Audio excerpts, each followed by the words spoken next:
Online জুয়ার সাথে সম্পর্কিত ৪,৫০০ অ্যাকাউন্ট বন্ধ করেও নিয়ন্ত্রণ করা যাচ্ছে না সর্বনাশা জুয়া। ভাই আমিও ভাই অনলাইন জুয়া খেলতে চাই। আচ্ছা ভাই তাহলে এখানে বসেন, খেলা শিখাই। ভাই আমি আপনার জিগে আমি শাটার লাগামু দোকানে। আপনি আমি একটা ফালতু ক্যাসিনো সম্রাট বানিয়ে দেবো আমি। সম্রাট সম্রাট ক্যাসিনো সম্রাট।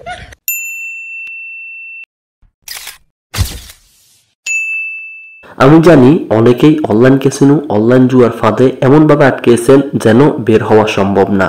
তবে বিশ্বাস করেন এখান থেকেও বের হওয়া সম্ভব। অনলাইন ক্যাসিনো বা অনলাইন জুয়া এটা এমন একটি ফাঁদ যেখানে ঢোকা খুব সহজ, কিন্তু এখান থেকে বের হওয়া খুবই কঠিন, অবশ্যই খুবই কঠিন। শুরুতে মানুষ ভাবে এখান থেকে যখন কাজ করার জন্য বা এখান থেকে মানুষ যখন প্রতারিত হয় বা যখন মানুষ কাজ শুরু করে, শুরুতে মানুষ ভাবে আমি একটু খেলবো, সামান্য টাকা দিয়ে শুরু করব, মজা হবে কিংবা হয়তো একটু লাভ হবে। প্রথম দিকে কখনো জিতে গেলেও মনে হয় যেন ভাগ্য ভুলে গেছে। এটাই হচ্ছে জীবনের অনেক বড় ভুল। এবার বড় কিছু হবে, কিন্তু এটা যখন চিন্তা করে আমি হয়তো সামান্য কিছু লাভ করে নিয়েছি বা আমার প্রফিট হয়েছে, এবার আমার এখান থেকে কিছু ভালো মানের প্রফিট আসবে, অথবা এটা চিন্তা করে এখান থেকে ভালো কিছু করা যাবে, তখনই তার জীবনে অনেক বড় একটি ধাক্কা নেমে আসে। তো অনেকে চিন্তা করে এবার বড় কিছু হবে, কিন্তু ধীরে ধীরে সে বুঝতে না পারায় এটাতে এখানে আসক্তি হয়ে পড়ে। যতবার হারা হয় ততবার মনে হয় আরেকবার খেললে হয়তো হারানো টাকা ফেরত আসবে বা ফেরত আনা সম্ভব হবে।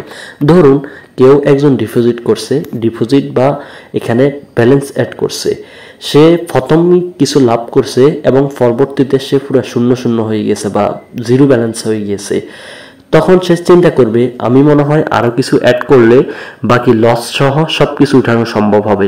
অনলাইন ক্যাসিনো যেটা এমন একটি ফাঁদ যেখানে আপনি জিতার থেকেও হারার সম্ভাবনা একেবারেই বেশি, এবং এক সময় এই খেলা জীবনের সবকিছুই নষ্ট করে ফেলে।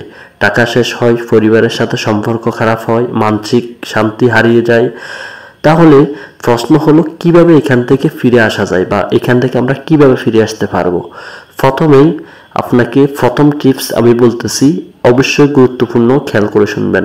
প্রথমেই দরকার নিজের কাছে সত্যিটা স্বীকার করা, যেমন আমি একজন অপরাধী বা আমি ক্ষতিগ্রস্ত হতে চলেছি বা আমার মধ্যে এমন কিছু নেশা আছে যেগুলি আমার ভবিষ্যৎকে নষ্ট করে দিবে। তো মানতে হবে এবং স্বীকার করতে হবে। তো মানতে হবে যে হ্যাঁ আমি আসক্ত হয়েছি, এমন একটি ভুল পথে যাচ্ছি। যতদিন পর্যন্ত মানুষ নিজের সত্যি স্বীকার করে না বা নিজের ভুল স্বীকার করে না, ততক্ষণ পর্যন্ত সে পরিবর্তন হওয়া সম্ভব না। 1 নাম্বার টিপস হচ্ছে যে আপনি যে ভুল পথে আছেন সেটা আপনি অবশ্যই স্বীকার করবেন যে হ্যাঁ আমি ভুল পথে রয়েছি। যাই হোক, এটা হলো 1 নাম্বার ধাপ। 2 নাম্বার ধাপ বা 2 নাম্বার আপনি খেয়াল করবেন, আপনার পরিবার, বন্ধু কিংবা আপনার এমন একজন বিশ্বস্ত লোক যাকে আপনি খোলাখুলি কথাগুলো বলতে পারবেন যে আপনি এমন ধরনের কিছু আসক্তিতে পরিণত হয়েছেন, যাদের ভালোবাসার লোক রয়েছে বা বন্ধু বান্ধব রয়েছে, তাদের কাছে আপনি বিষয়টা বলতে পারেন যে আমি এমন একটি আসক্তিতে পড়ে গিয়েছি, আমি এখান থেকে কিভাবে কি করতে পারি, সে যে হোক আপনি বলতে পারেন। তো এটা হচ্ছে দ্বিতীয় ধাপ। 3 নম্বর ধাপ হচ্ছে যে আপনি সুযোগ্য বন্ধুকে এই কথাটা বলবেন যে এই ওয়েবসাইট বা এই খেলা সম্পর্কে আপনি তাকে বলবেন যে আমি এমন এমন খারাপ হয়ে যাচ্ছি, এখন আমি এখান থেকে ডিলিট করতে হবে বা কিভাবে বাঁচতে পারবো। তখন আপনার জন্য প্রথম কাজ হবে আপনার মোবাইল থেকে আপনি যে ওয়েবসাইটের মাধ্যমে ক্ষতিগ্রস্ত হচ্ছেন ওই ওয়েবসাইটকে আপনি আপনার মোবাইল থেকে ডিলিট করা, এবং আপনার হবে ওই ধরনের অ্যাপস যে অ্যাপসের মাধ্যমে আপনি খারাপের দিকে যাচ্ছেন দিন দিন, ওই ধরনের অ্যাপগুলো আপনার মোবাইল থেকে সরিয়ে ফেলা বা ডিলিট করে ফেলা। এবং আপনার মোবাইলে আরও একটি জিনিস, সেটা আপনি মানতে পারলে আপনার জন্য উপকার হবে, না পারলে তো কিছু করার নেই, আপনার বিকাশ, নগদ, রকেট ইত্যাদি এগুলাতে, অর্থাৎ মোবাইল ব্যাংকিং, এগুলাতে আপনি কোনো ব্যালেন্স রাখতে পারবেন না। আচ্ছা, আপনি কি জানেন যারা অনলাইন ক্যাসিনো বা অনলাইন জুয়াতে আসক্ত তাদের কোনো ইবাদত কবুল হয় না বা তারা জাহান্নামে যাবে, তারা জান্নাতে যাইতে পারবে না? আপনি কি সেটা জানেন? মেশকাত শরীফে একটি হাদিস এসেছে, যারা জুয়াতে আসক্ত বা অনলাইনে জুয়া খেলে বা যে কোনো জুয়াতে আসক্ত বা জুয়া বা হারামভাবে টাকা ইনকাম করে, তারা কখনো তারা সবসময় জাহান্নামে থাকবে বা কখনো জান্নাতে যাবে না। তো আরেকটি বিষয় হচ্ছে এখান থেকে বাঁচার জন্য যে সর্বশেষ যে টিপসটি বলে আমি আজকে ভিডিও শেষ করব, সেই টিপসটি হলো সর্বদা কিছু না কিছু ইবাদত করার চেষ্টা করবেন, নামাজ পড়বেন, কোরআন তেলাওয়াত করবেন। এবং আরেকটি সাবজেক্ট হচ্ছে যে আপনার যে অনলাইন ক্যাসিনো বা অনলাইন জুয়া খেলার যে সময়টা বা যে সময়টা আপনি অপচয় করতেন, ওইখানে যে সময়টাতে আপনি ওইখানে আসক্ত ছিলেন বা যে সময়টাতে আপনি গেম খেলতেন, সেই সময়টাকে আপনি নির্দিষ্ট করবেন কোনো একটি আয়ের পথ বেছে নেওয়ার জন্য। অথবা আয়ের পথ বেছে না নিতে পারলেও কমপক্ষে ক্ষতি থেকে যাতে বাঁচা যায়, ওই জন্যে বন্ধু বান্ধব বা নিজের ফ্যামিলির মেম্বারদেরকে সময় দিবেন।